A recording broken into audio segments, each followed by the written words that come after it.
திருப்பரங்குன்றத்தில் தன்னையே தீபமாக ஆக்கிக்கொண்டு முருகனுக்காக தியாகம் செய்த வீரத்தியாகி பூர்ணச்சந்திரன் அவர்களுடைய ஆன்மா நற்கதி அடைய வேண்டும் என்று தமிழ்நாடு முழுக்க மோட்ச தீபம் ஏற்ற வேண்டும் அப்படி சொல்லிட்டு நாம் ஒரு கோரிக்கை விடுத்திருந்தோம்.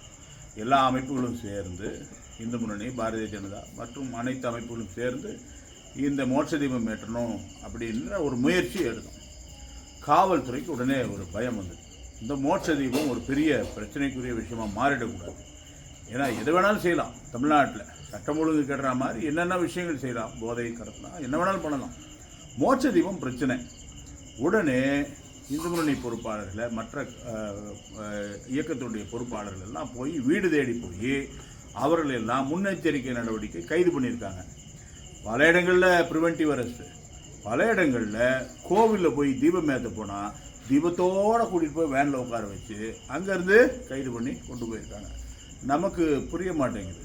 ஒரு தமிழகத்தில் ஒரு ஆன்மீக பூமியில் மோட்ச தீபம், இறந்தவர்களுக்காக மோட்ச தீபம் ஏற்றுவது ஒரு பெரிய நடைமுறை, மிக நீண்ட பாரம்பரியம் கொண்ட நடைமுறை. அதில் ஏற்றுனா அது என்ன உங்களுக்கு பிரச்சனையாகும்? அதில் எப்படி சட்டம் ஒழுங்கு பிரச்சனை வரும்? 10 பேர், 15 பேர், 20 பேர் சேர்ந்து கொண்டு மோட்ச தீபம் ஏற்றி இறைவனுடைய நாமத்தை பாடி மறைந்து போன பூர்ணச்சந்திரனுடைய ஆன்மா நற்கதி அடையணும்னு பிரார்த்தனை செய்கிறதுல என்ன உங்களுக்கு பிரச்சனை வருது? அப்போ திட்டமிட்டு தமிழக அரசு இதை தடுக்கிறது.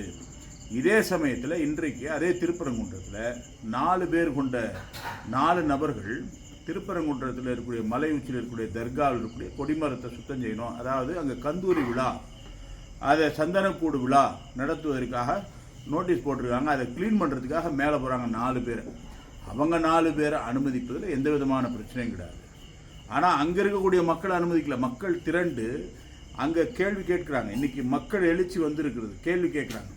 அப்போது இப்படியாக திட்டமிட்டு தமிழக அரசு இவங்க இந்துக்களை, பக்தர்களை, முருக பக்தர்களை ஒடுக்க நினைக்கிறது. அது நடக்கவே நடக்காது. இன்னொரு பக்கம் பாருங்கள், இன்றைக்கி துணை முதலமைச்சர் சொல்லியிருக்கார், திராவிட கொள்கையும் கிறிஸ்தவ கொள்கையும் ஒன்று அப்படி சொல்லியிருக்காரு.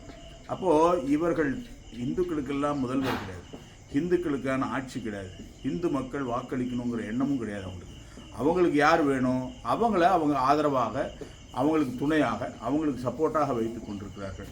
நாம் விழிப்படையில்னா நம்மளை விட முட்டாள்கள் வேறு யாரும் இல்லை என்பதை ரொம்ப தெளிவாக நிரூபணம் செய்து கொண்டிருக்கிறார்கள். பூர்ணச்சந்திரன் அவர்களுடைய ஆன்மா நற்கதி அடைய வேண்டும் என்று சொன்னால் இந்துக்கள் விழிப்படையணும். நம்முடைய உரிமைகள், நம்முடைய குறைந்தபட்ச வழிபாட்டு உரிமை கூட மறுக்கப்படுகிறது என்பதை புரிந்து கொண்டு செயல்பட வேண்டும். வணக்கம்.